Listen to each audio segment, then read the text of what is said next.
Buenas tardes, ¿cómo estáis? ¿Qué tal? Inés, David, Xavi, Alexander, ¿qué tal? Buenas tardes. Bueno, agradeceros que estemos aquí hoy reunidos pues, a las 6 de la tarde, justamente cuando acabamos el mes de junio, ya casi inicio de julio. Eh, y reuniros aquí hoy para mí es un placer teneros, eh, porque bueno, yo creo que uno de los temas a debate que vamos a sacar hoy en línea es el tema de la espasticidad, ¿no? Tal y como comentábamos, hablemos de espasticidad. Eh, es un tema que en muchos sitios se obvia bastante, es bastante comprometido también el tema de sus diferentes definiciones, de sus diferentes abordajes, de todo lo que lo rodea, todo lo que es la parte fisiopatológica y luego la repercusión funcional que encontramos nosotros desde la fisioterapia, en este caso yo como fisioterapeuta, a los pacientes y a vosotros, en este caso, Xavi y David, como neurólogos a vuestros pacientes en fases sobre todo iniciales, ¿no? Bueno, poco a poco se va uniendo la gente, ahora veo un recuento de 28 o 30 personas, va subiendo la cosa un poco. Si os parece bien, os pasaré bueno, el micro virtual a cada uno de vosotros para que os presentéis un poco y nos conozcan y sepan quién está hablando al otro lado de la línea y quién bueno, va a opinar y va a destrozar alguna opinión referente a la espasticidad.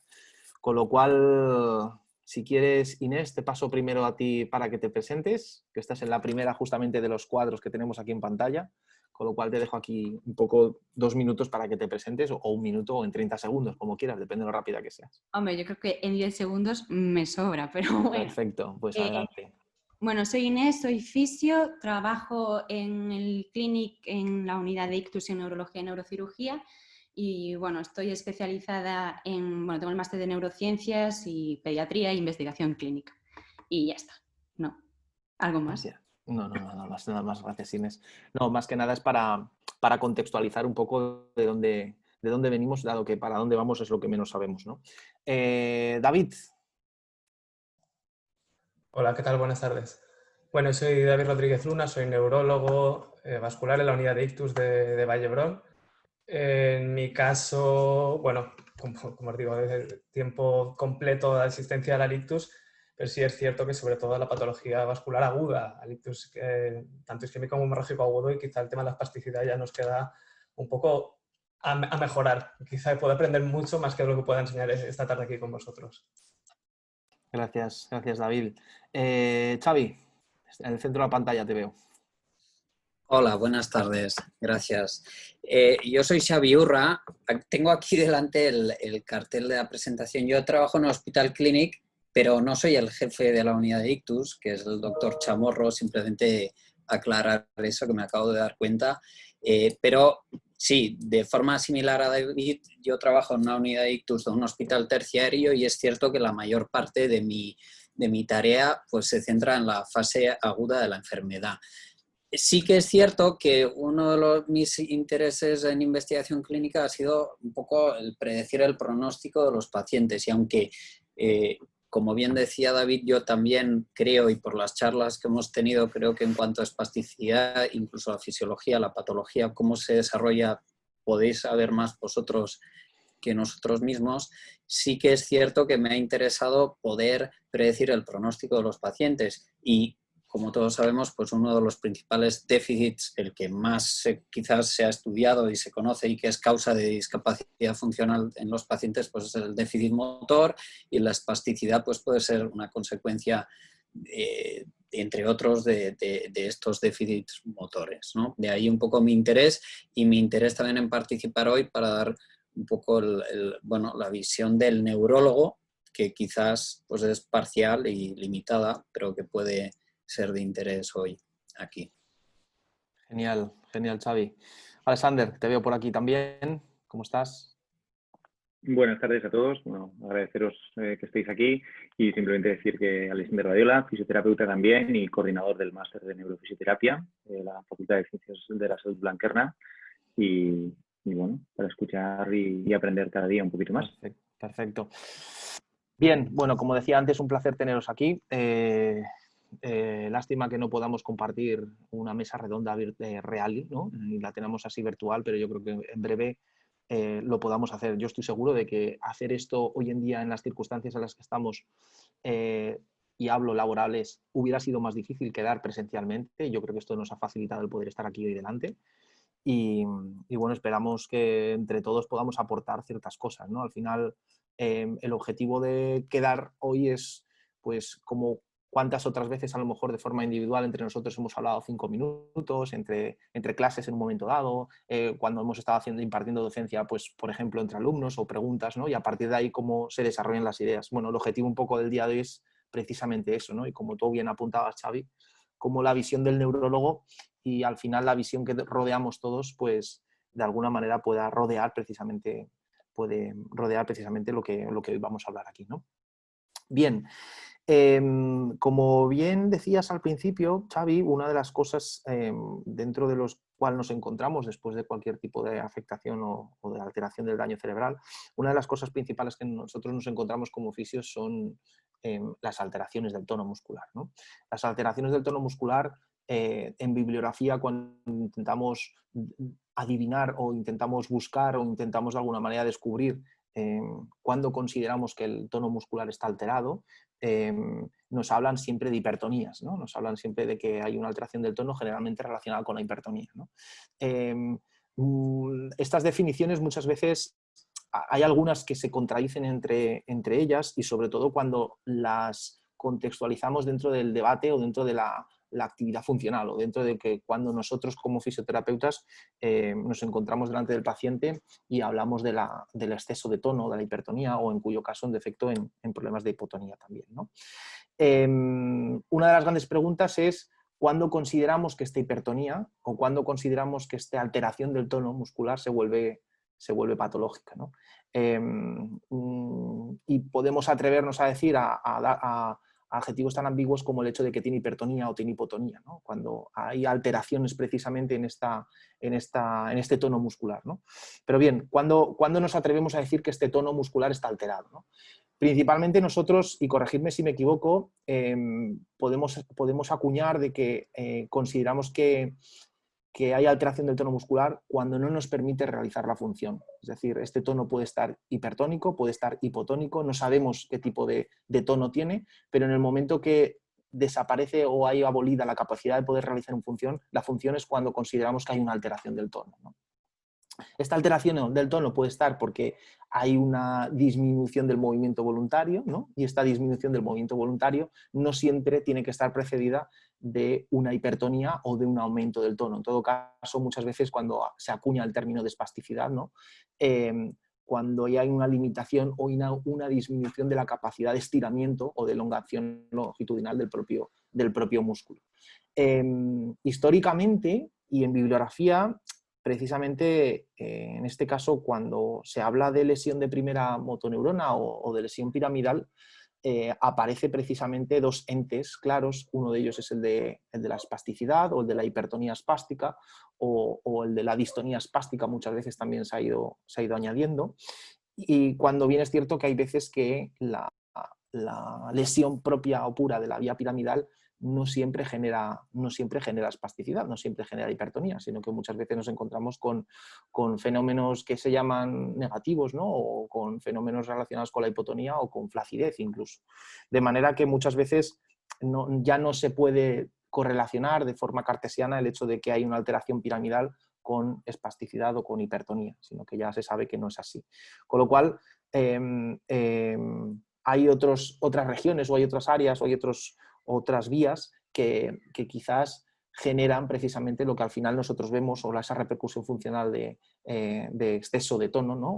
o vamos a llamarlo de otra manera, de disminución o incapacidad de elongación longitudinal del músculo, que al final genera el no movimiento, que es lo que evaluamos. De manera que, bueno, lanzo una primera pregunta, como Xavi y David han dicho ellos, la visión de los neurólogos, ¿no? Y es dos preguntas. Uno, ¿cómo, y un poco una cosa que me ha encantado, tanto de Xavi ha dicho, cómo pronosticar o cómo de alguna manera entender, como me ha apuntado aquí, predecir ese pronóstico del tono muscular, en este caso, hablando del tono muscular, ¿cómo podemos predecir o cómo podemos de alguna manera dentro del trastorno motor relacionado con la espasticidad, o cómo la definís vosotros, o cómo, bueno, cuál es el universo de la espasticidad para vosotros, en este caso individualmente, no como en el mundo de la neurología, sino como vosotros, como David, como Xavi, como pacientes que veis día a día, como todas estas correlaciones que podáis tener. No sé quién quiere primero. Si quieres empezar, Xavi, que está más interpelado. Venga, Xavi, Vale, dispara. no, a ver, es curioso porque podríamos, claro, parece que voy aquí puedo fastidiar el webinar.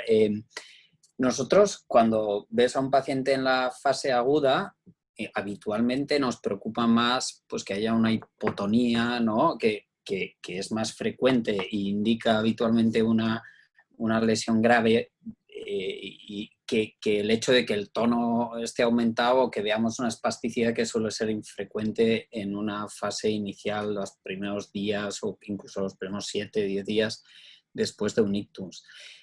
Y más adelante, quería decir, porque tampoco estamos hablando de eso, ¿no? Estamos hablando más de cuando empieza a dar problemas. Más adelante es curioso que, por lo menos, y esto puedo estar yo sesgado, porque algunos pacientes pues hacen rehabilitación prolongada estando ingresados y por tanto las visitas médicas hospitalarias son secundarias en ese momento y tampoco se hacen o se retrasan, pero la gente, como bien decías, claro, no se queja de espasticidad. La gente cada vez usa más términos médicos y te vienen que si un estado de ánimo bipolar pero la gente no se suele quejar mucho de la espasticidad en sí, que en un grado mayor o menor puede que exista, salvo en casos muy, muy graves, en los que, por supuesto, es obvio que puede haber más repercusiones focales, pues por posturas muy forzadas en flexión así de la mano. Pero bueno, la gente se queja de las limitaciones funcionales que pueda tener al respecto, ¿no? En cuanto a extender la extremidad o... Entonces, quiero decir que el problema en sí lo vemos relativamente poco. Esto puede querer decir dos cosas. Uno, que como bien decías, no todo el paciente que tiene un déficit motor lo desarrolla y eso es bien conocido. Y otro, que quizás los problemas sí directamente relacionados con la espasticidad, que los hay, o sea, no, aunque uno sea un poco escéptico, es obvio que los hay, quizás sí que se están manejando relativamente bien por parte de fisioterapeutas, rehabilitadores, etcétera.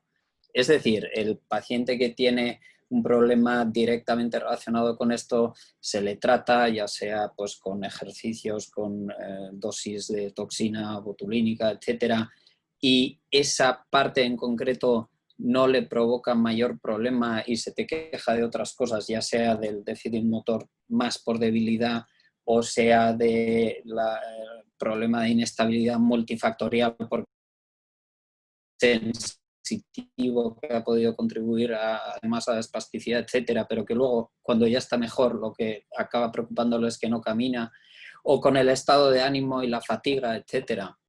Entonces, eso es un poco, en resumen, yo lo que veo es que los pacientes se les maneja, se les hacen rehabilitaciones en ocasiones prolongadas y cuando vienen 6 meses después o así, se quejan más de otros problemas que los directamente relacionados con la espasticidad. No sé si esto es una visión mía totalmente sesgada, seguramente sí, en parte sí, lo conozco por el tipo de pacientes que podamos ver, o si tú, David, tienes No, alguna percepción similar.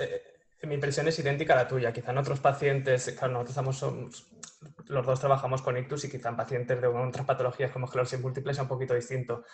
Pero yo creo que nos pasa un poco lo mismo en la fase aguda, como dices, estamos a lo mejor más por otras cosas, incluso por el tema de la hipotonía que tú decías. Y es cierto que afortunadamente trabajamos con equipos multidisciplinares como tu compañera, pues con fisios, con médicos rehabilitadores, y quizá nosotros a veces pecamos un poco es cierto que incluso lo vemos, que el paciente a veces tiene una espasticidad marcada o algún paciente que se escapa o que viene de yo que sé dónde y no se queja, pero mi impresión también es, y la mía personal, es que muchas veces no incidimos en ello, que es una mezcla entre el paciente no se queja y nosotros a lo mejor estamos por otras cosas porque asumimos que es un trabajo que están haciendo más los compañeros de fisio, de rehabilitación y demás.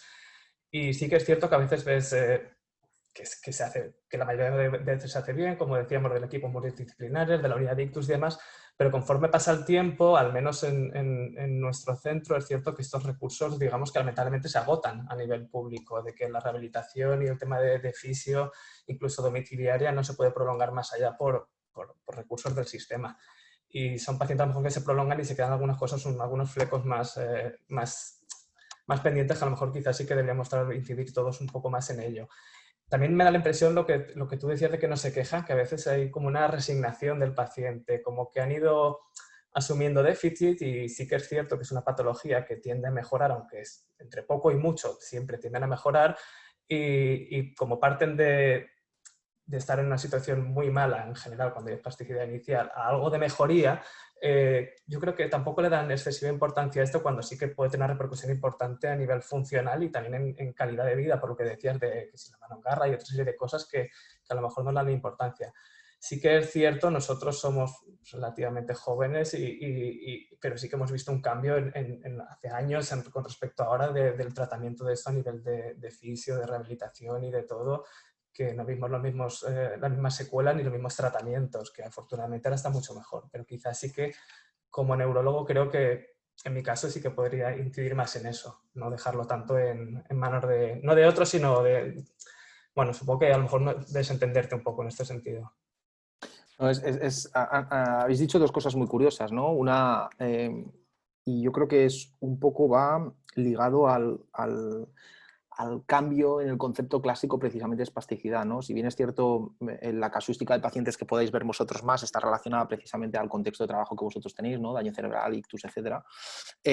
Y cuando hablamos del término espasticidad, una de las cosas que no hemos hecho al principio ha sido contextualizar este contexto propio de espasticidad, ¿no? La espasticidad como alteración del tono muscular que puede venir sobrevenido por este tipo de vías que no tienen que estar directamente relacionadas con ictus o podrían ser otro tipo de patologías, ¿no? Y evidentemente el desarrollo de esta misma alteración funcional puede estar relacionada o puede ser más severa o menos severa en función del tipo de patología, ¿no? Incluso si es en caso de una lesión transversal, una lesión medular, como esta alteración del tono, ¿no? Se ve también comprometida precisamente por esta vía piramidal, ¿no? Bien, pero hay una cosa muy curiosa que habéis centrado vosotros dos y es que al final el paciente, como bien has dicho, no viene quejándose por la espasticidad, sino viene por lo que es la consecuencia que tiene, ¿no? Y fijaros que esto es un cambio de paradigma muy importante porque al final quizás mucho del background de los estudios que podemos incluso ahora ver y leer y escuchar te siguen como objetivo marcando disminuir el tono muscular, disminuir esa hipertonía, disminuir esa espasticidad, ¿no? Y resulta curioso cuando los objetivos están escritos precisamente en estos estudios para disminuir esta hipertonía, ¿no? Sin entender realmente cuál es el objeto de esta hipertonía, ¿no? A lo mejor esta hipertonía lo que realmente hay un exceso de este tono porque realmente está supliendo pues, la hipotonía o el déficit de actividad motora en otro segmento, ¿no? Entonces, el cuerpo de alguna manera tiene la capacidad de poder generar este tipo de función, ¿no? ¿Qué significa con esto? Que fijaros, habéis llegado a un punto de convergencia vosotros de decir, bueno, quizás tendríamos que medir la espasticidad como qué grado de repercusión funcional tiene el paciente, no medir la espasticidad como por exceso o defecto de tono, ¿vale? Esto yo creo que es una cosa muy importante que ha salido ya, ¿no? Es el hecho de medir la espasticidad o esta hipertonía en repercusión funcional, no en fisiopatología propia de la espasticidad. Yo creo que eso es una cosa muy importante. Y hay una cosa que me ha gustado también mucho, David, que nos has llamado jóvenes a todos, con lo cual cojo la lanza, ¿vale? Y es el hecho de que precisamente como al final se deriva o os habéis podido plantear incluso esto vosotros a nivel asistencial, pero ostras, os puedo decir que hay todavía muchísimos estudios que siguen utilizando precisamente objetivos relacionados con bajar el tono muscular, ¿no? De hecho, la toxina en sí, como has mencionado, tiene un objeto disminuir el tono muscular, evidentemente de un momento determinado, de una situación determinada, debido a la repercusión funcional que está provocando la hipertonía, pero no con el objeto de disminuir el tono muscular, sino intoxico el sarcómero para que baje el tono muscular muscular y si de alguna manera evito posiciones de retracción o posiciones que puedan generar alteraciones osteoarticulares, ¿no? Claro, la pregunta entonces está, ¿cómo evaluamos la espasticidad, ¿no? Es otro punto de controversia, ¿no? Cuando la gente, y perdón por la palabra gente, cuando como nosotros profesionales leemos, evaluamos la espasticidad y clásicamente nos han hablado de Ashworth, nos han hablado de Tardieu, nos han hablado de muchas escalas, ¿no? Evidentemente cuantitativas, cuando en realidad son cualitativas y ahí tienen marcados errores, nos hablan precisamente de este grado de hipertonía, ¿no? Pero en realidad no puedes evaluar este grado de hipertonía porque no es si aceptamos la premisa de que esta hipertonía o esta alteración del tono es directamente proporcional a la repercusión funcional, las escalas de evaluación del tono tipo Ashworth, de alguna manera las echaríamos por tierra, no serían escalas suficientemente válidas o informativas, vamos a llamarlas así, para realmente evaluar el tono muscular. Con lo cual, sin embargo, seguimos viendo actualmente estudios del 2019, 2020 y poco más que utilizan estas escalas, ¿no? ¿Qué opináis vosotros? O Inés, te doy la palabra a ti. ¿Qué opináis sobre, bueno, una de las cosas que ha dicho Xavi y David, súper bien, súper bien para mí, claro, con respecto a esta repercusión funcional, con respecto a las escalas de medida precisamente de estas hipertonías? Claro, yo creo que aquí se juntan como varias cosas, que si realmente tampoco entendemos cómo funciona la espasticidad y tampoco las escalas que a priori nos dicen que miden la espasticidad tampoco lo miden porque tampoco entendemos cómo se produce esta espasticidad, yo creo que tendríamos que medir este fenómeno de manera multimodal, siguiendo un poco los parámetros de la CIF, entendiendo que el paciente pues, se mueve en un entorno, participa, tiene una vida social, etcétera, etcétera. Entonces, quizás con medidas y analizando todas las vertientes del paciente y analizándolo todo desde una perspectiva más compleja y más multimodal, quizás podríamos ver en qué realmente le afecta esta espasticidad y no propiamente una escala que a priori parece cuantitativa, pero es totalmente subjetiva dependiendo mucho de la experiencia que tiene el terapeuta que mide, ¿no? Pero por otro lado, es normal que se utilicen estas escalas porque de alguna manera se ha llegado a un consenso a nivel científico para utilizarlas. Entonces tampoco sé hasta qué punto, si no las utilizas, va a ser complicado luego comparar lo que has hecho con otros estudios previamente existentes, ¿no? Pues no sé. Sí, pero sí, siguiendo con lo que dice Inés, de todas formas que no es incompatible, ¿no? Quizás, como bien dices, pues se pueden usar estas escalas para tener una medida, pues como decíais, del tono muscular, pero en estudios que tengan como objetivo demostrar si un tratamiento mejora o no, se deberían emplear pues otra serie de medidas funcionales, y así se ha hecho en algún trabajo, ¿no? de la propia toxina, creo, un estudio hace muchos años donde se veía que la habilidad manual, la destreza era mayor y ese era el endpoint principal, y cuando se demuestra así es como se avanza luego en el conocimiento. Las escalas pueden ser útiles para ver si esa mejora funcional se traduce, se correlaciona bien con algún cambio en la eficacia de la disminución del tono, en este caso, por ejemplo, o para poder estudiar mecanismos patogénicos de la espasticidad en estudios más básicos de los mecanismos que hacen que uno la desarrolle, ¿no?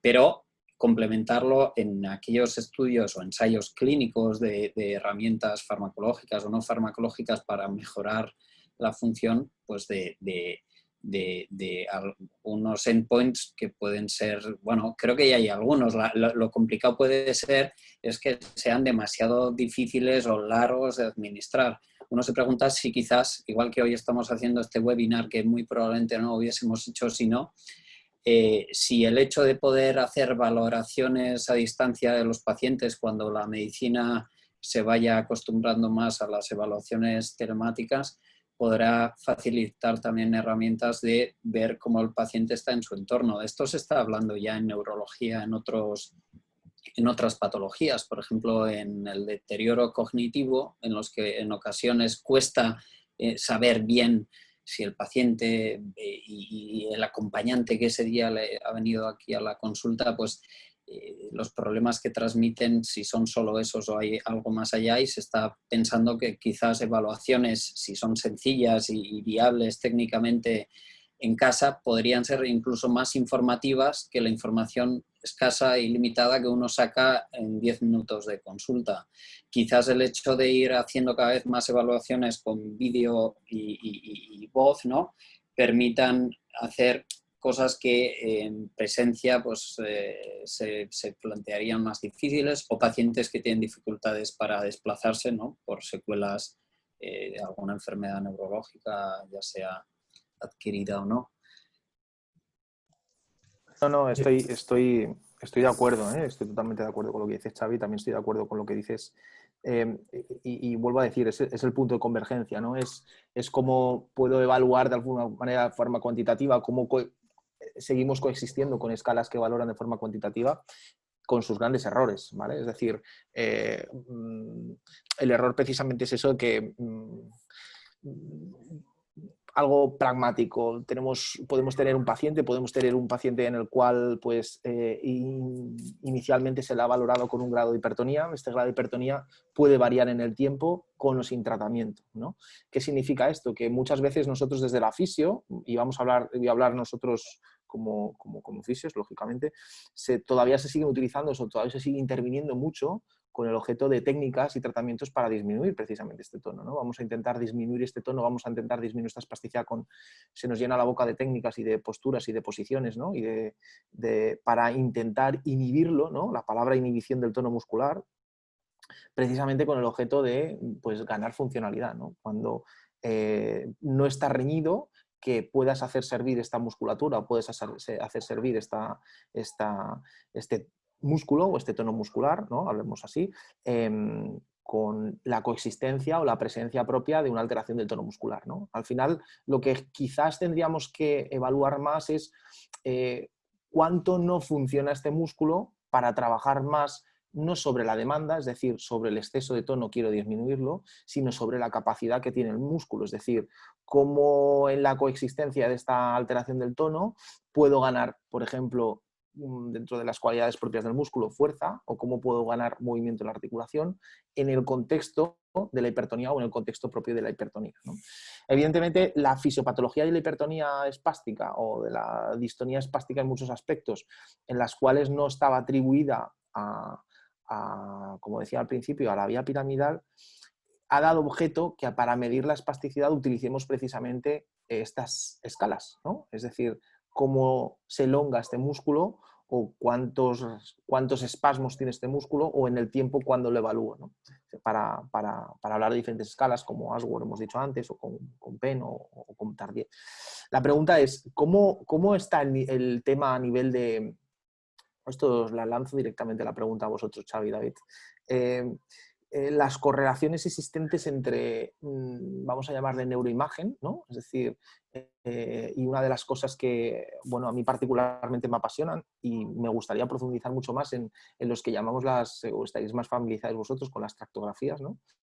¿Cómo se podría establecer la tractografía como un elemento, utilizando lo que tú has dicho incluso antes, Xavi, de predicción del grado de lesión o, por el contrario, de predicción de grado de recuperación? Es decir, ¿creéis que podría existir una correlación entre ver estas vías, cuán dañadas están y cómo recuperadas están respecto a la funcionalidad del paciente? Es decir, la neuroimagen, ¿cómo juega un papel aquí de correlación realmente con estas mediciones que utilizamos de forma cuantitativa con la hipertonía? Yo creo que ahora... Disculpa, Santi, sí. Bueno. Cojo el guante un poquito del tema anterior. Por el tema de las escalas sí que... perdona, Pedro, porque me ha quedado una cosa ahí. El tema de las escalas yo creo que son necesarias, como decía Xavi, y hay que hacerlas, y quizá parte de lo que falta, y enlaza con lo que es la pregunta que has hecho en la resonancia, son estudios y ensayos clínicos, y sobre todo ensayos clínicos aleatorizados. Obviamente esto hay que hacerlo con escalas y claro, sí que es cierto que cuanto más sencilla sea la escala, luego más generalizable es para todo. Lo que pasa es que luego, claro, cuando te enfrentas al paciente y si solo te basas en una escala, poquito puedes hacer por él. Y también es cierto que lo que decías tú, Pedro, la impresión que tengo yo es que, claro, tú no buscas un músculo, tú no buscas un tono muscular, tú buscas la funcionalidad, incluso la calidad de vida. Y nosotros esto sí que lo hemos visto, lo estamos viendo, el cambio en tendencia en estudios, en ensayos clínicos, como inicialmente se tendía a valorar solo la afectación neurológica como tal. En nuestro caso, obviamente luego se pasó rápidamente a la afectación funcional y cada vez más se complementan con escalas de calidad de vida, que al final es lo que buscamos, no buscamos un tono muscular en concreto. Y en ese sentido, estudios con resonancia y tractografía, es cierto que hay muy poquito. Bueno, hay cosas con PET y con resonancia. En concreto, con tractografía sí que hay estudios, sobre todo con el tracto corticoespinal, bueno, para valorar un poco la afectación que hay. Y sí es cierto que hay menos con la repercusión funcional que esto pueda tener o la predicción. Pero vamos, tampoco estamos hablando de nada excesivamente extraño. Por ejemplo, los compañeros del grupo de Ictus del Trueta de Girona hicieron un estudio que presentaron una tesis hace un par de años que hacían precisamente estas tractografías en pacientes con hemorragia intracerebral aguda en las primeras 12 horas. Y bueno, lo que miraban era esto, hacían un estudio de tensor de difusión, luego hacían la representación con la tractografía y veían cómo diferentes parámetros del tensor de difusión, incluso si la afectación del tracto estaba incluida si el tracto estaba incluido en la lesión o no estaba incluido en la lesión, podían hacer una predicción solo en esas primeras 12 horas, tanto de la funcionalidad a los 3 meses como a nivel motor, como podían estar luego.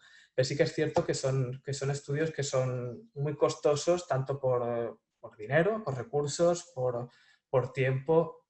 Este estudio, si no recuerdo mal, estuvieron como 7 o 8 años para acabar reclutando 50 pacientes, o sea que es algo que es muy costoso de hacer, pero sí que creo que es parte del futuro, no solo los estudios neurofisiológicos obviamente en esto, sino la neuroimagen, igual que en otras partes otras facetas del daño neurológico, aporta mucha información a nivel de la lesión, en este caso cerebral y demás, y que probablemente ahí tenga mucho papel y de cara al futuro.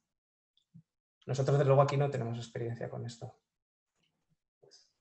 Sí, quizás añadir, yo estoy de acuerdo con lo que has dicho y conozco esta tesis. Veo también que en las preguntas hay aportaciones, ¿no? Incluso de algo de literatura reciente al respecto. Lo que pasa que yo estoy de acuerdo en que, por supuesto que hay trabajos, pero a mí cuando planteamos, y de hecho con Inés discutimos la posibilidad de hacer algún estudio específico con el endpoint primario de espasticidad, en nuestro caso, de nuevo en el ictus, porque es a lo que nos dedicamos, a mí me sorprendió que hay relativamente poca literatura, hablo más médica, neurológica, al respecto en comparación a otros déficits. Seguro que en literatura de medicina, rehabilitación y en fisioterapia pues hay muchos más trabajos, pero pienso, en mi opinión, en esa pequeña revisión que hicimos, es que es poco concluyente. Por ejemplo, incluso las pruebas más objetivas como la neuroimagen, que no hay ninguna duda que se utilizarán crecientemente y que en el futuro nos darán información más precisa, pues la información que dan hoy día,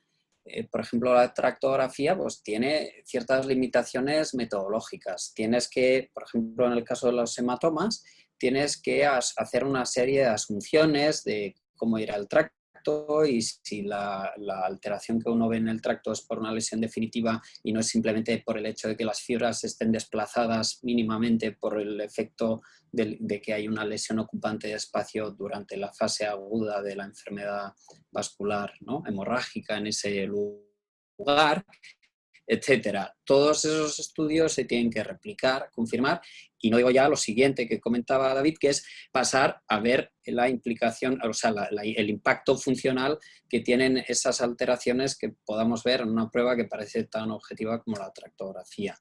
Entonces, yo a ver, los predictores clásicos que se conocen en la fase aguda, sobre todo de la enfermedad, yo creo que son pues la gravedad del déficit motor, el hecho de que se acompañe de un déficit sensitivo marcado y otra serie de cosas como que sea hemorrágico o que esté en tronco, que yo creo que tienen poca relevancia, que probablemente estén traduciendo precisamente qué intensidad de lesión de la vía corticoespinal y de otras vías que modulen esa vía se está afectando, ¿no? Cuanto más abajo en el encéfalo esté la lesión, probablemente más probable sea que coja de lleno esa vía o de forma, en un porcentaje muy alto, esté lesionando esa vía.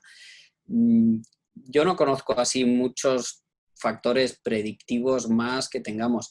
La ventaja quizás en el caso de estos trastornos como la espasticidad es que muchas veces se desarrollan poco a poco, ¿no? Aparte de lo que podamos saber en la fase aguda, la predicción al menos seguramente se puede acompañar de lo que podáis ir viendo más los profesionales que vais tratando a los pacientes en el día a día. En ese caso, no sé, yo también quizás os trasladaría la pregunta a vosotros.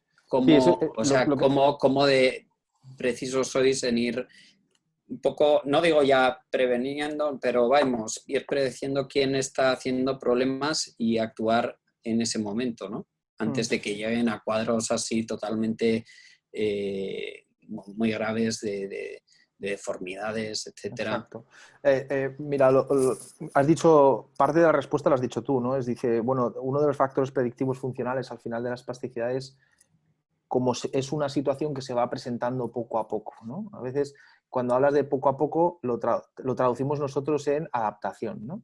En este caso, generalmente hablamos de una mala adaptación, ¿no? Es como una inmovilización. Al final, la hipotonía, la hipertonía, la debilidad muscular, todos estos signos positivos y negativos que los caracterizan, al final lo que generan precisamente son unas malas adaptaciones propias en el tejido, no solo en el tejido propio muscular, ¿no? en el complejo intrínseco, sino incluso a nivel de todas aquellas neuronas, a nivel de aprendizaje motor, a nivel de reclutamiento, a nivel de vías, a nivel de malas adaptaciones y propias conexiones que generan precisamente que al final ese segmento no se mueva correctamente, ¿no?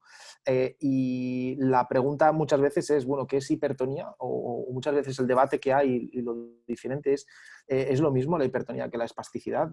Mi opinión es que no. Es decir, por un lado tenemos una hipertonía, ¿no?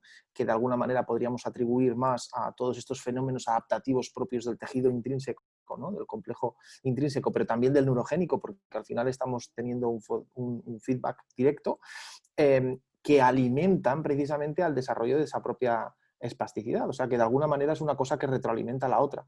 De ahí el hecho de que se pueda desarrollar poco a poco y, como tú bien acuñabas, el hecho de que aparezcan, pues puedan aparecer, ¿cómo se dice?, alteraciones de movilidad o alteraciones más ortésicas, ¿no? Como peculiarmente se vienen tratando y evaluando, ¿no? Es por ello que precisamente la manera de abordarlo inicialmente no tendría que distar mucho de cualquier tipo de inmovilización del tejido. Es decir, la pregunta es si una alteración neurológica o una alteración del tono muscular, aún en fase inicial o en fase subaguda, se tendría que mover a la misma intensidad, evidentemente atendiendo a las propias capacidades del paciente o de la persona en este caso, que cualquier otro tejido muscular, en este caso de una persona inmovilizada sin daño directamente cerebral. Es decir, vuelvo a repetir, es quizás los fisios, y es una autocrítica que también hacemos a la respuesta que tú me haces, Xavi, o nos haces, espero que Inés también me apoye o no, pero que lo hable, es el hecho de que generalmente recurrimos a diferentes técnicas con el objeto precisamente de disminuir, como decíamos antes, o aumentar. Y repito porque al final son los mayores objetivos que vemos.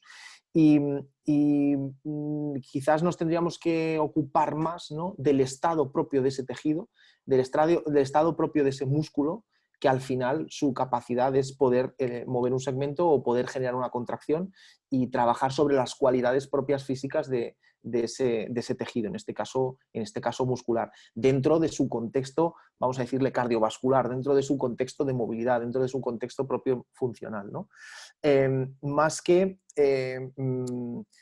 quedarnos, ¿no?, en el paradigma únicamente del tono muscular o de la espasticidad. Es decir, quitarle relevancia al ente, ¿no?, de la espasticidad y darle relevancia más a la capacidad que genera o que se ha generado después o que queda propiamente después de una lesión, ¿no, Inés?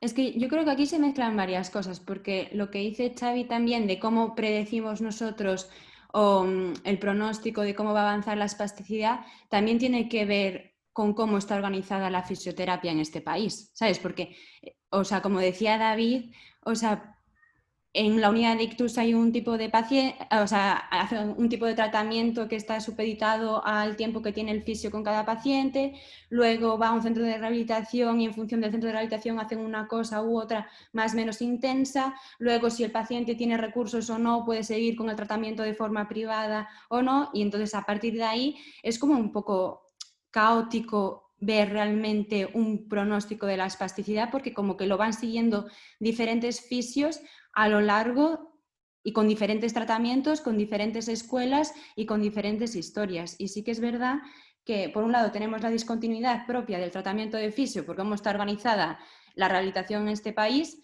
y por otro lado está que quizás durante los estudios en la carrera o tal nos han hecho más hincapié, porque yo he de decir que soy la más joven de aquí y he terminado la carrera no hace mucho, voy a hacer esa puntualización, nos han instado mucho a aprender técnicas, a aprender tal, cuando realmente quizás lo prioritario es, como tú dices, mejorar la capacidad del músculo, mejorar la capacidad de los tejidos en base a darle al paciente una funcionalidad y trabajar en base a los objetivos del paciente, porque si trabajamos en base a los objetivos funcionales que el paciente estima que necesita para su día a día, también vamos a incrementar la motivación, vamos a incrementar el número de repeticiones, vamos a incrementar y esto se verá traducido en una mejora a nivel del tejido muscular. No sé. Totalmente de acuerdo, es decir, aquí te ha sido un poco, Inés, más el post, ¿no? Es decir, bueno, ahora yo tengo que meter mano, ¿no? ¿Cómo lo hago, no? Hasta ahora era, bueno, músculo espástico, protocolo, guía clínica, tengo que disminuir el tono, ¿no? Y entonces quizás alinear precisamente los objetivos funcionales que tiene la persona, ¿no?, a realmente a cómo yo tengo que intervenir en fisioterapia o en mi terapia es lo que generalmente da éxito al tratamiento, ¿no? Es como decías tú, lo que decías Xavi antes, dice, ostras, yo me puedo encontrar un paciente que al final no se queja del tono y a lo mejor vamos a decir que viene con un brazo así, ¿no? Pero porque a lo mejor el paciente nunca ha movido el brazo o nunca lo ha necesitado, pues por X cosas, ¿no? Entonces, un paciente que a lo mejor, yo qué sé, desde el punto de vista funcional, pues en su vida tiene un objetivo de destreza manual X, de hacer maquetas, la repercusión funcional que le genera esa espasticidad o esa hipertonía es mucho más severa y mucho más grande que la otra, ¿no? Entonces, el abordaje precisamente que nosotros tenemos, pues tiene que ir alineado precisamente a esos objetivos, ¿no? Por eso un paciente se puede quejar más de una espasticidad que de otro, o de una hipertonía o de una repercusión funcional, pues en función de la necesidad que tenga, ¿no? Es un poco, no sé si querías decir un poco también lo mismo tú, Inés, ¿no? Es decir, alinear al final los objetivos de tratamiento a la repercusión funcional del paciente, ¿no? Exacto. Y dentro del contexto de esta espasticidad que pueda tener, ¿no? De ahí un poco la crítica, ¿no? De que muchas formaciones o muchas... el background que tendríamos que tener como terapeutas, y hago una autocrítica hacia nosotros, va relacionada precisamente a cómo tendría que estos conocimientos de neurofisiología, estos conocimientos de neurociencias aplicados, ¿no?, de alguna manera para la valoración del tratamiento y salir un poco de este mar de técnicas, ¿no?, que al final sesgan precisamente nuestro tratamiento en muchas ocasiones, ¿no? Pero bueno, esto es una opinión absolutamente personal, ¿no? Pero que también a nivel clínico y a nivel de experiencia con pacientes, pues te hace de alguna manera verlo y abordarlo de esta manera, ¿no? De manera que, bueno, hay una cosa que estamos de acuerdo, ¿no? Lo primero es una repercusión funcional, ¿no? Y ahí hace poco leí, bueno, hace poco no, este es un estudio que hace del 2011, leería, en el que te parece el que te comenta que la espasticidad en sí no es una barrera para la propia recuperación funcional, es decir, no la tenemos que coger como un ente y ponerla encima de la mesa de cara a los objetivos de tratamiento, ¿no? Y que la propia pérdida de función y no la propia espasticidad puede ser el principal contribuyente a las malas adaptaciones del tejido, ¿no? Es decir, tenemos que hacer caso a la espasticidad, tenemos que oírla o tenemos que simplemente saber que está ahí, ¿no? Esa es un poco de las cosas que más nos abordamos, ¿no? No sé, Inés, que... A pesar que querías decir algo, perdona, te había visto así sin moverte. Yo sí que creo que a lo mejor en este punto el tema también del terapeuta ocupacional, ¿no? De cara a la funcionalidad y a la individualización que deberíamos hacer todos, pero más de cara a las funciones que realmente desempeña o que quiere desempeñar el paciente. Nosotros, bueno, esto lo vemos mucho y siempre pongo el mismo ejemplo, es no lo mismo, por ejemplo, nosotros cuando vemos un paciente con hemianopsia, un abuelito que sale a la calle a dar una vuelta que una persona joven que es taxista. No tiene nada que ver esa repercusión visual y quizá en ese sentido sí que por lo que decía Inés de individualizar y de aportar lo que realmente el paciente necesita, ¿no? Pero claro, eso volvemos a lo mismo, eso requiere tiempo y también mucha especialización sobre todo por vuestra parte y por todos los profesionales que atendéis este tipo de patología más de conforme va pasando más la fase aguda. Yo creo que en este punto... Ay, perdón, Xavi, adelante. No, habla, que yo era por dar una idea que va en paralelo. Acaba... Sigue, y después era simplemente para lanzar las preguntas que había en el chat. Por tanto, di, Xavi. Vale, pues es que también iba un poco en relación a eso, a cosas que ha dicho Pedro y cosas que veo, ¿no? Que hay gente que, claro, es una sesión donde estamos fisioterapeutas y neurólogos, hay gente que habla de otros profesionales y yo creo que nadie pondrá en duda que hay muchas personas que pueden implicarse en mejorar el pronóstico de los pacientes. Sería estúpido negarlo.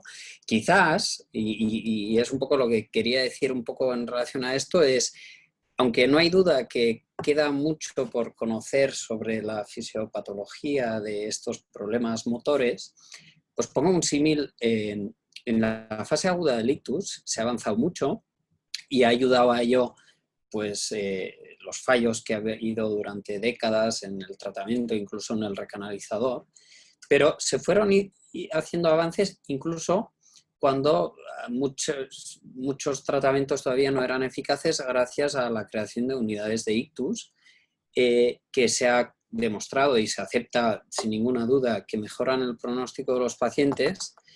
Y lo más curioso es que no sabemos por qué, porque nadie puede explicarnos hoy día, a día de hoy, si los pacientes por el hecho de ingresar a una unidad de ictus van mejor porque se les haya controlado mejor la tensión, el azúcar, porque se haya hecho una fisioterapia precoz, porque tengan una enfermería con especial interés en una patología o por qué. Eso es así, ¿eh? Y si el que diga que sabe por qué, pues probablemente que nos lo explique o se pasa, ¿no? Un poco en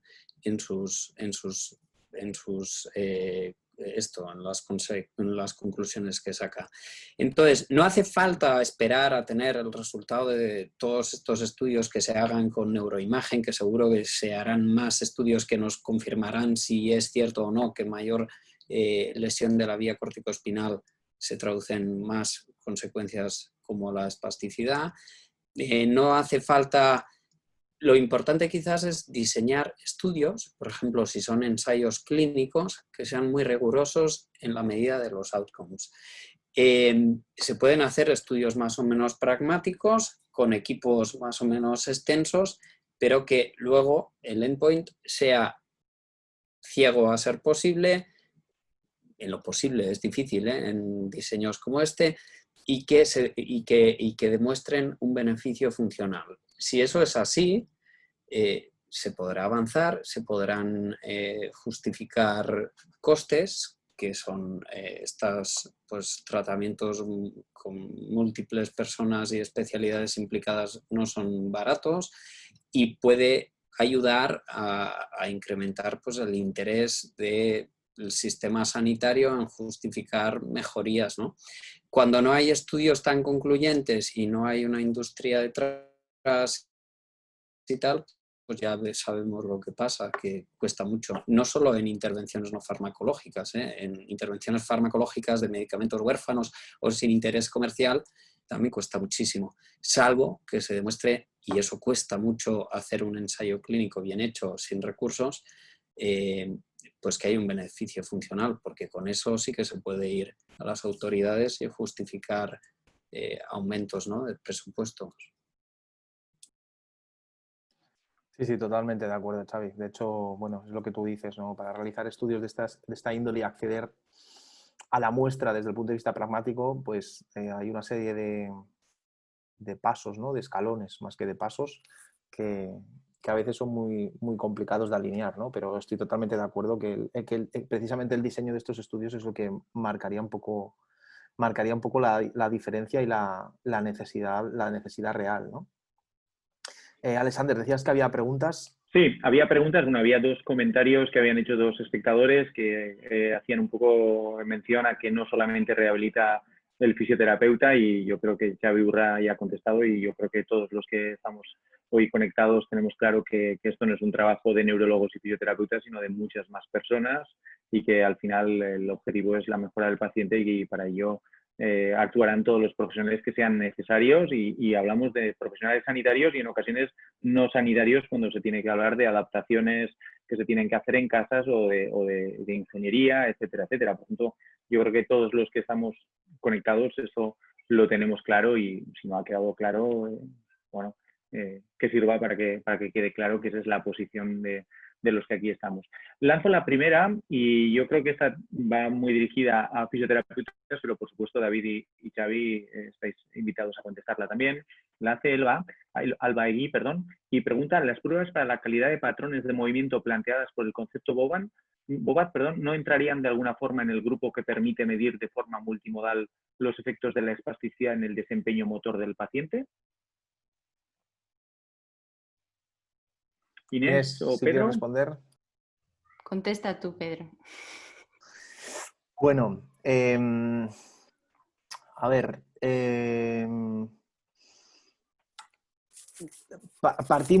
partimos de un pequeño sesgo, ¿vale? Y es un poco el concepto Bobat en sí, ¿vale? Cuando hablamos de concepto Bobat no estoy criticando el concepto Bobat, sino simplemente que partimos de la premisa propia de un concepto, con lo cual partimos ya de un sesgo, partimos de una línea.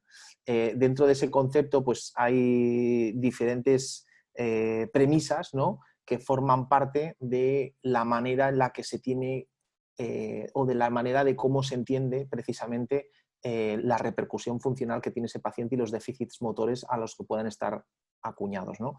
Si bien es cierto, hay que reconocer que es una técnica que en los últimos años se ha ido renovando en muchos aspectos, se ha ido jugando y fagocitando más,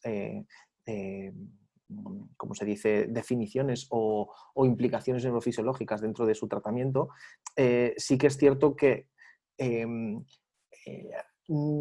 en ocasiones no siempre abarca lo que es dijéramos, sí la repercusión funcional del paciente, y ojo, no se me malinterprete, pero de nuevo sesgado en los movimientos o en el movimiento dentro de unos patrones de repercusión funcional propios, ¿vale? Sin atender en muchas ocasiones, y cuando me refiero a no atender, no me refiero a excluir obviamente, sino a no tener dentro de lo que son sus premisas como concepto, el hecho de las propiedades intrínsecas del tejido como músculo y las propiedades específicas del movimiento. Es decir, trabajan un movimiento global, trabajan bajo unos premisas y unos preceptos de movimiento normal, y esos son los que evalúan de alguna manera si hay una buena... hay un pronóstico funcional o la terapia está funcionando, pero dentro de ese sesgo, dentro de ese movimiento que ellos llaman normal, ¿vale? Con lo cual,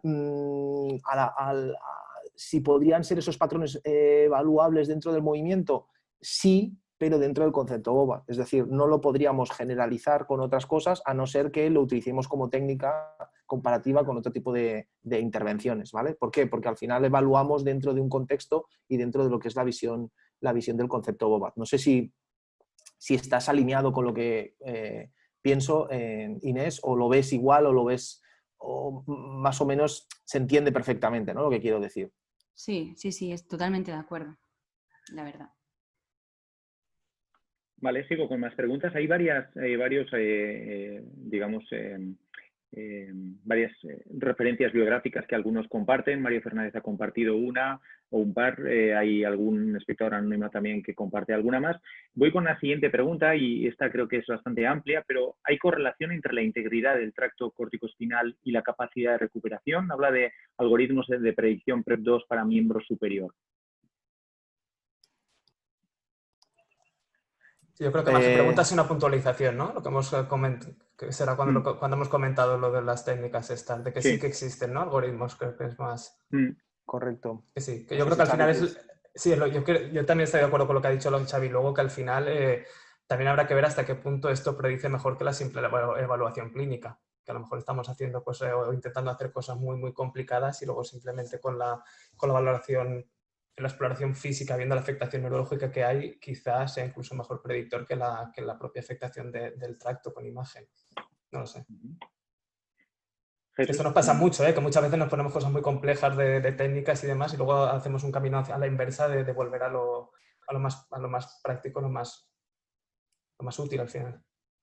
Lo que pasa es que muchas veces ese camino ayuda a entender las cosas y a afinar un poco los tratamientos, ¿no? Eso se ha visto muchas veces en medicina, pero al final cuando uno ya se centra y está convencido de que algo funciona, entonces se amplía, se simplifica pues, la selección de pacientes o la administración, en este caso del tratamiento, y se aplica de forma más liberal. Jesús Tirado pregunta: hola, tengo entendido que el tejido juega un papel importante y hay un estudio que muestra que hay un aumento del espesor del perimisio dentro de los fascículos del músculo espástico, de Bruin y de Creulen. Con lo que ustedes dicen de la recuperación de la funcionalidad por encima de la espasticidad como tal, entonces, ¿la CIMP de Tau es actualmente la que mejores beneficios tiene en recuperación funcional? Hombre, la CIM sí que tiene mucha evidencia de que funciona por la propia restricción de movimiento y favoreciendo el uso y la oportunidad de moverse en la extremidad afecta, con lo cual al incrementar el uso de esta extremidad lo que va a hacer es, ¿cómo se dice?, recuperar toda la función muscular también y además ayudar a nivel de neuroplasticidad, etcétera, etcétera. ¿No? Sí, al final lo que estás favoreciendo con la CIM es el movimiento. Es decir, no estás tratando directamente sobre la hipertonía, sino que estás obligando a la función, ¿no? Y esa obligación, entre comillas, a la función es lo que realmente generas, como tú acabas de decir, esta sinapsis, esta regeneración o esta, de alguna manera, compensación, ¿no? Al inicio de la pregunta, precisamente, es que estos cambios en el perimisio muchas veces están asociados precisamente a la adaptación del tejido a la inmovilidad y al hecho de que tú lo muevas, ¿no? Es decir, cómo evalúas realmente que ese músculo inmovilizado ha sufrido unos cambios y cómo esos cambios empiezan a ser reversibles o cómo se empieza a activar que un tejido, en este caso, pueda cambiar precisamente a través del tratamiento, ¿no? Y la CIM, de alguna manera, cuya premisa es trabajar la funcionalidad, pues evidentemente tiene su punto fuerte, dejando al lado el casarnos, o que no es el objeto del día de hoy, con cualquier técnica, ¿no? Mario Fernández comenta: la calidad del movimiento mejor con análisis cinemáticos, ¿no? Yo personalmente, bueno, perdón, Inés, te he robado la respuesta, yo no sé si querías responder.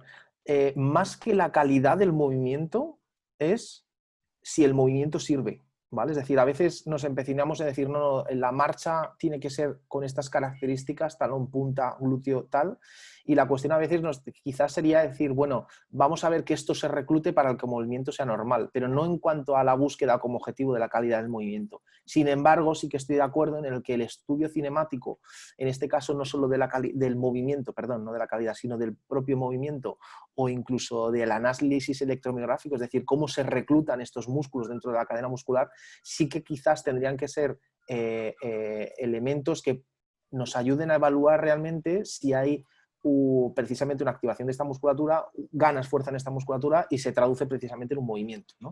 Con lo cual, más que en la calidad, es el propio análisis del movimiento. Sí, y también que, como para puntualizar un poco, que también el hecho de como objetivo un poco tener en la cabeza la calidad del movimiento per se puede hacernos olvidar que lo principal es la función y que el paciente se mueva, sin más. Y si se mueve mejor o peor, pero por lo menos que se mueva, ¿no? Intentando buscar evidentemente una alineación, que no haya deformidades, etcétera, etcétera. Pero no buscando la calidad por la calidad. No sé si me explico. Quizás pueda haber el hecho de que, o sea, que se pueda objetivar mejor, ¿no?, con estos análisis. Eso sí que puede ser recomendable en algunos estudios y ese apartado, aunque pueda ser un objetivo secundario, medirlo de esa forma, supongo que sí. Yo no tengo experiencia, pero eso no es incompatible con, yo creo, con el resto de cosas que estáis diciendo. Hay dos preguntas sobre dos técnicas de fisioterapia, o por lo menos que están ahora de moda, y una MLC pregunta: ¿qué opináis de la neuromodulación en la espasticidad? Y añado una segunda, dice: ¿qué pensáis del uso de la punción seca? Este es de Raquel, de la punción seca como herramienta para permitir una ventana de tratamiento sobre el músculo de extremidad a tratar, es decir, después de la punción permitir un trabajo activo de ese músculo de extremidad. Por lo tanto, por un lado, neuromodulación, por otro lado, punción seca. Vale. Bueno, me he colado, Inés, otra vez. Como soy más rápido, pues es lo que pasa. No, ahora me apuntas tú también, porfa. A ver, una de las cosas de las que propongo, y respondiendo a las preguntas, y a ver si estáis de acuerdo conmigo, es que en el fondo nos tiene que dar igual la espasticidad, ¿vale? Es decir, el objeto precisamente de tratamiento, o el objeto en este caso a nivel de fisioterapia, es por qué tenemos que abordar la espasticidad, por qué tenemos que evaluar si la espasticidad la reducimos o esa hipertonía o no, sino cuál es el contexto en el que se encuentra la espasticidad y cuáles son aquellas funciones o disfunciones que están apareciendo, ¿no? Es decir, quizás todas las técnicas en las cuales nosotros nos veamos embriagados con el objeto de disminuir la espasticidad son las que quizás más fracaso están teniendo, ¿vale? No significa que no en ciertas cosas estén funcionando, pero la mayoría de los estudios, cuando leemos sobre literatura, y uno de los objetos es disminuir la espasticidad, y utilizando precisamente Ashworth, no hay situaciones concluyentes, ¿vale? En este caso, cuando hablamos también de la palabra neuromodulación, la palabra neuromodulación, y hay un compañero que conozco, Julio Gómez, ¿no? Soriano, que habla mucho sobre neuromodulación, es una palabra muy de moda, ¿no? Hoy en día neuromodulamos permanentemente, ¿no? Desde que oímos una canción del Spotify hasta ahora mismo que estamos aquí, o en el momento que ponemos una corriente transcraneal y chispamos un área cortical, ¿no? Es decir, neuromodulando estamos permanentemente. Entonces, decir que neuromodular en muchos contextos queda súper bien, pero realmente es súper ambiguo, ¿no? Con lo cual, muchas veces,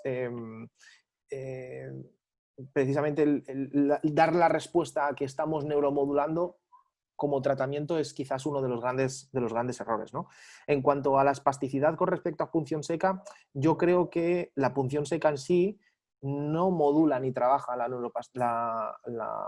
espasticidad, sino que como mucho lo que está haciendo es que está cambiando las propiedades intrínsecas del tejido, la tixotropía propia del tejido, el propio tejido muscular, y este cambio pues, puede dar lugar a que puedas tener una mayor o menor función, pero yo no creo que tenga una relación directa sobre disminuir o aumentar la espasticidad, ¿vale? Porque yo qué sé, en el momento que introduces la aguja en un músculo espástico, estoy seguro de que lo que hay es un aumento de tono, ¿vale?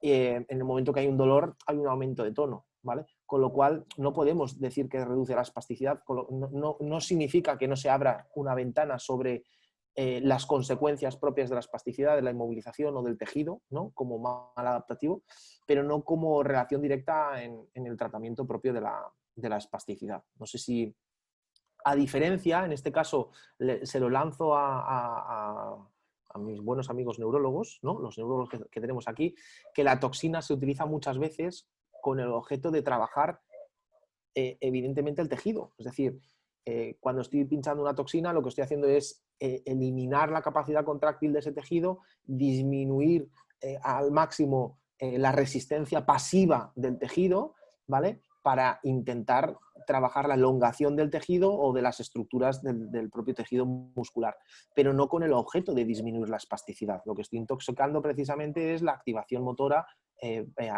permanente en el tiempo o la disminución que tengo en la elongación longitudinal del músculo, ¿no? No sé si estáis de acuerdo conmigo, David, Xavi. Sí, sí, totalmente. No, ¿Vale? no, Con lo nada cual que no es un añadir. tratamiento para la espasticidad. De hecho, la toxina no se debería, bueno, yo opino que no se debería de ver como tal. O sea, es un Bueno, tratamiento... solo hay un pero, ¿no? Es decir, sí, de acuerdo, pero es que de hecho neuromodulación central así, salvo por la que es secundaria pues, a toda la actividad que recibimos así, la inducida por nosotros, por ejemplo, por estimulación magnética o por... La limitación que suele tener es la duración, ¿no? Muchas veces también en el ictus se utiliza y de forma transitoria puede mejorar la función motora, pero cuando se deja de utilizar eso no se mantiene. Por ahora no se ha demostrado mejorías duraderas.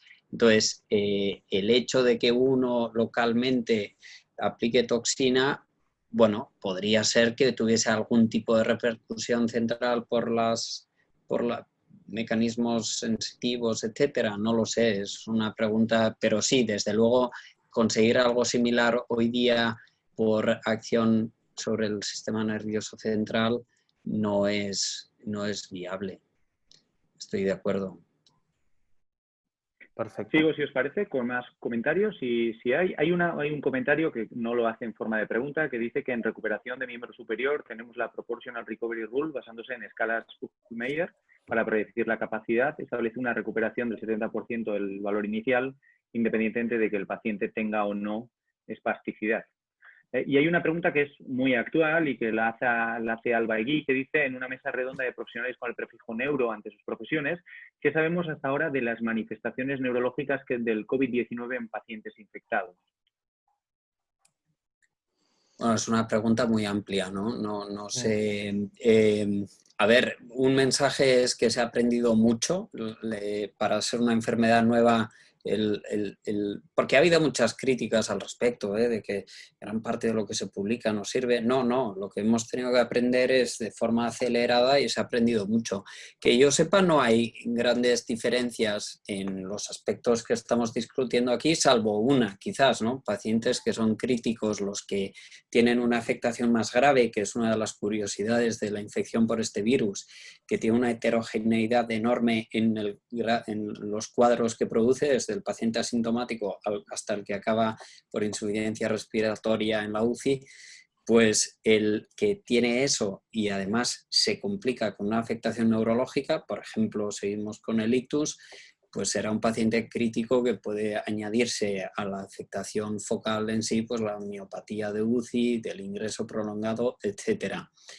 Se ha hecho mucho caso a la patología neurológica por la COVID y quizás se haya exagerado un poco en el sentido de que al hacerle tanto caso pues se han encontrado muchas asociaciones y quizás cuando teníamos manifestaciones similares por otros virus más comunes o más banales pues no se les hacía tanto caso. Con el tiempo aprenderemos si esas manifestaciones, como desgraciadamente la pandemia la seguimos teniendo por aquí, son más o menos específicas de este virus. Sí, yo totalmente de acuerdo contigo, Xavi. Es decir, hay una parte asistencial a la que nos dedicamos nosotros y evidentemente ya hemos empezado a ver pacientes post-COVID, ¿no? Pero las afectaciones post-COVID, desde el punto de vista relacionadas con el sistema nervioso, no distan mucho del paciente crítico. Es decir, las neuropatías del paciente crítico de UCI se manifiestan o se han manifestado exactamente las mismas que hemos tenido o que tenemos con el paciente post-COVID, ¿vale? Lo que bien es cierto es que no han venido a veces de la misma manera o no se han direccionado de la misma manera. Pero de momento creo que no existe una correlación directa entre paciente post-COVID y afectación específica neurológica, sino que van relacionadas, o al menos desde el punto de vista funcional, que disten mucho de lo que venimos viendo hasta ahora. Un reto quizás, que eso sí que es una cosa bien práctica, es Y algo que se puede estudiar, que estos pacientes en muchas ocasiones han recibido todavía menos rehabilitación en general por menos personas, por las limitaciones de contacto, etcétera, que supone esta infección, que lo que es habitual. Y no sé si eso podrá contribuir a que los resultados pues, sean un poco peores en algunos pacientes, ¿no? Sí, de hecho debo decirte que hace relativamente poco, en un webinario similar de estas características y hablando con compañeras fisios que están en otros hospitales, en este caso hablábamos del Hospital de Vic, ¿vale? Están intentando, a través de un pequeño estudio observacional, pero potente, ver qué repercusiones funcionales específicas de los pacientes críticos post-COVID hay una semejanza en las malas adaptaciones del tejido que han tenido por las posiciones que han tenido que adoptar, en este caso al estar encamados, y si muchas en porcentaje se parecen a las que han podido tener pacientes similares sin COVID, ¿no? Es decir, una de las cosas que comúnmente se están viendo, ¿no? Aparte de las propias polineuropatías, curiosamente son alteraciones osteoarticulares del hombro, ¿vale? Se están viendo cantidad de la cuña de hombros congelados por las posiciones que se han adoptado durante el tiempo de intubación, ¿no? Y son aparentemente bastante comunes, ¿no? Y lo que están haciendo es intentar realmente generar describir qué patrón, ¿no? Están teniendo iba a decir post-intervención, disculpar, ahí lo decía, Intubación. Pues intubación, pacientes que han estado críticos, pacientes que han estado en UCI, precisamente, y qué repercusiones funcionales podrían tener después para poder establecer unos perfiles. Pero que esos perfiles pueden establecer una correlación más por el paciente crítico que no directamente por el COVID. ¿Me explico? En cuanto al ictus lo hemos estudiado, solo decir, y realmente no ha habido, aparte de que la gente ha consultado menos, no ha habido un exceso de casos atribuibles a esto. Los pacientes con COVID, el porcentaje de los que hacen ictus parece que puede rondar entre el 1 y el 2%, menos de lo que se creía al inicio de la epidemia. Hay una pregunta de Mario Fernández que dice si intervenimos y mejoran escalas de actividad y participación y en eso se correlacionan con la parte de body function, decir, es básicamente recuperación mediante compensación, ¿no? Así que la funcionalidad generalmente es el objetivo por un tema de recursos y tiempo de intervención. ¿Qué os parece? Bueno, que sí que vamos a recuperar una parte por compensación, ¿no? Sí.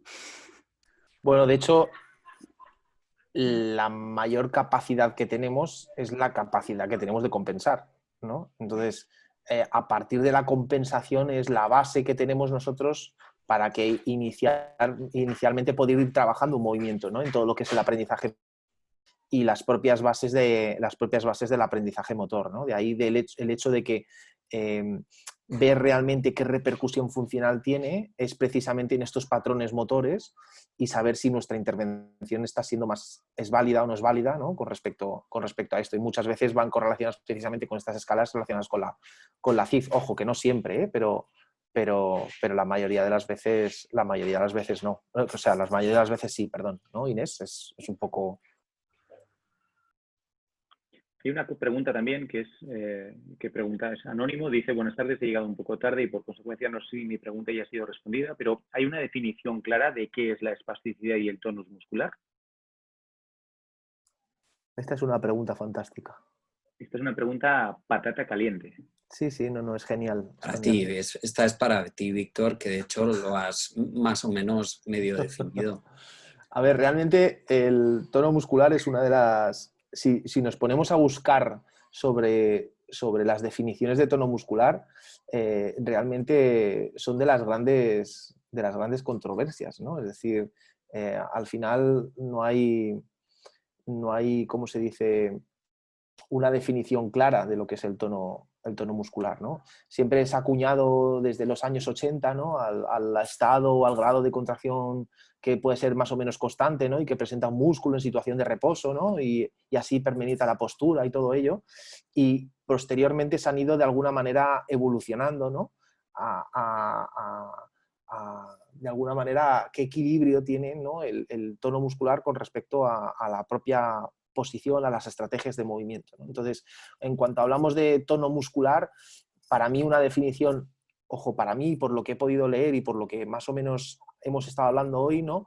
Es cuánto tiene que verse alterado ese músculo para que perder la propia función, ¿no? O perder la propia capacidad, ¿no? Ahí es cuando podríamos encontrar que hay una alteración del tono muscular, ¿no?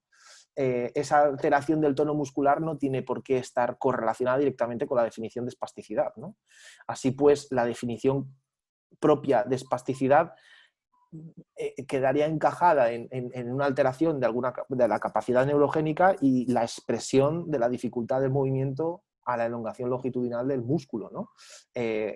Junto con otros elementos de exaltación de reflejos, junto con otros elementos más relacionados con los signos positivos de la afectación de la vía piramidal, que no que con la presencia propia de hipertonía espástica.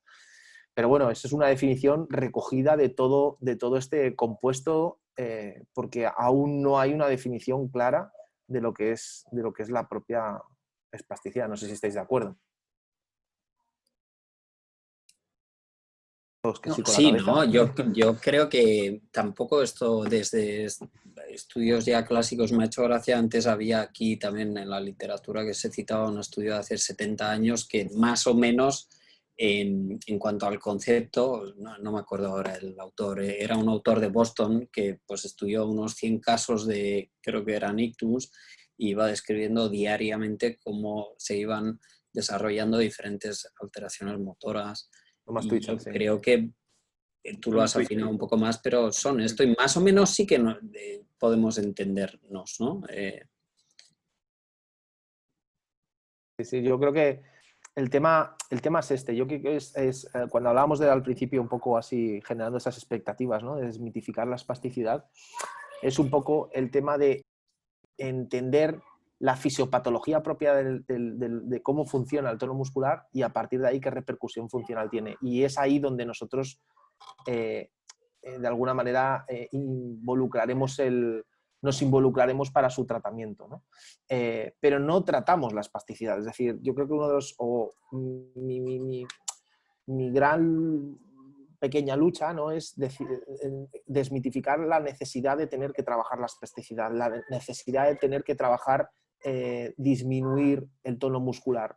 No considero que sea el objeto principal, primordial, no lo veo necesario, más que el hecho precisamente de la repercusión funcional o de los déficits que se provocan secundarios a esta alteración del tono muscular, ¿no? Con lo cual, si hay una hipotonía o una pérdida de fuerza, oye, trabajemos la fuerza, da igual el contexto de la espasticidad, ¿no? Muchas veces decimos, ostras, mira, hemos trabajado este músculo, hemos ganado fuerza y ha disminuido la espasticidad.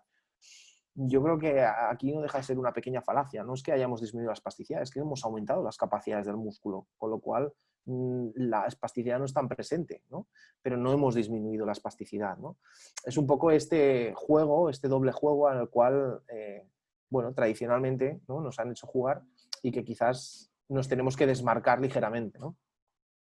En neurología, solo decir que también ha habido, aunque quizás no es la mayoritario, pero también había un neurólogo clásico, que ahora tampoco recuerdo el nombre, pero que más o menos decía esta misma idea que estás transmitiendo tú hoy así de forma repetida y que creo que estamos todos de acuerdo, parafraseando a Mallory, el alpinista, bueno, himalayista inglés, que se ve que una vez le preguntaron, oye, y tú en los años 20, ¿no? ¿Por qué se murió en el Everest? Le habían preguntado, ¿por qué quieres subir el Everest? Y dijo, pues, because it's there, porque está ahí, ¿no?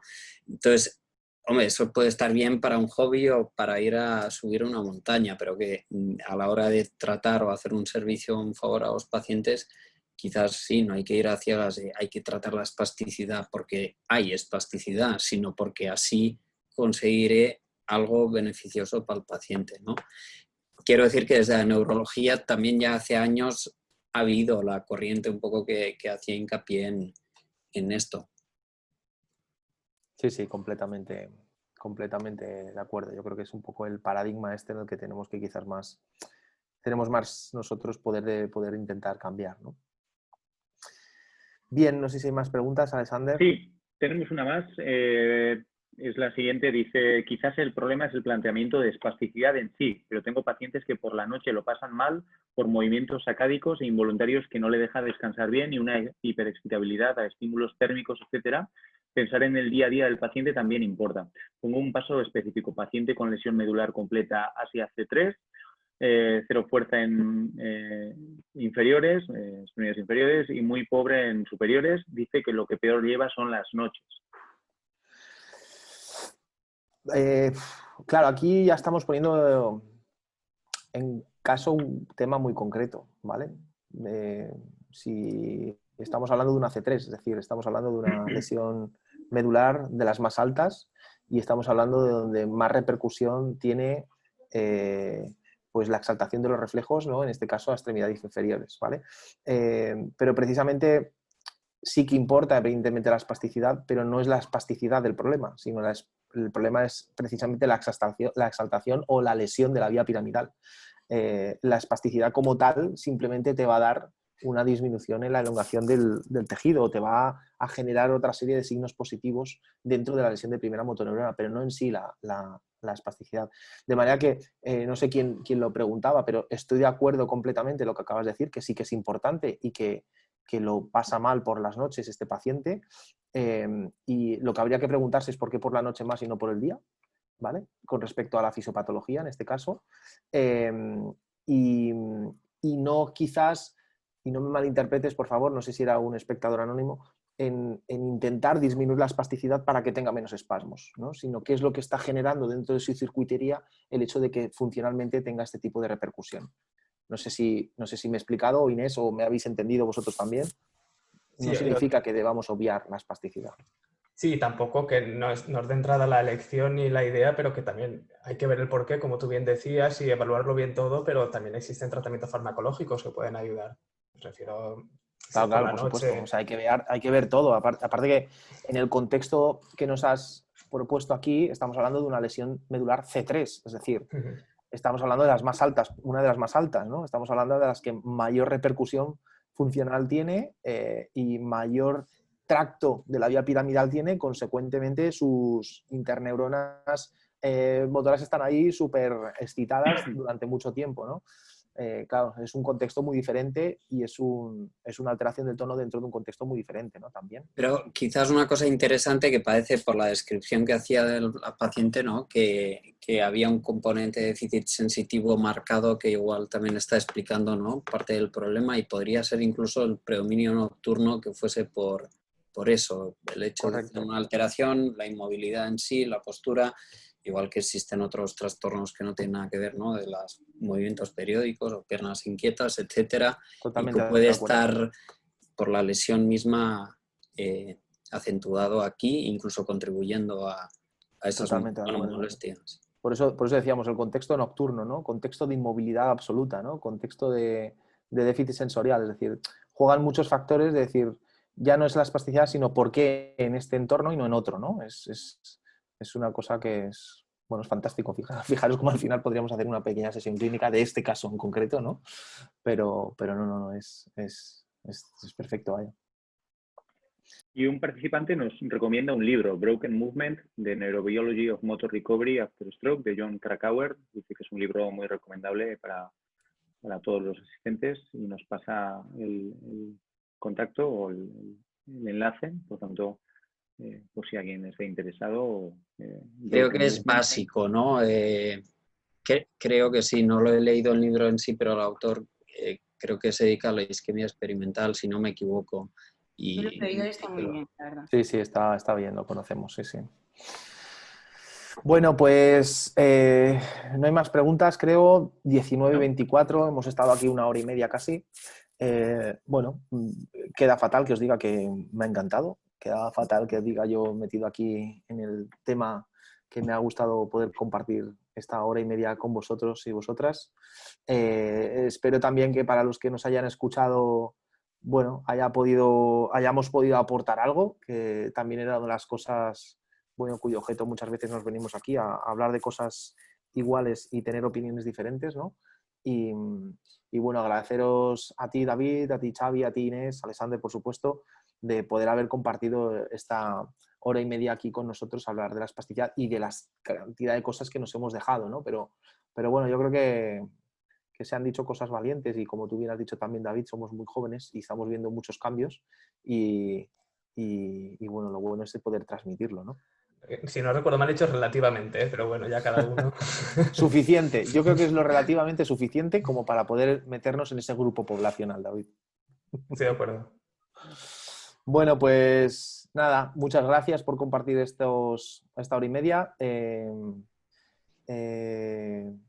placer. Ya nos iremos viendo, bueno, ya iremos generando situaciones de estas o reuniones de estas características.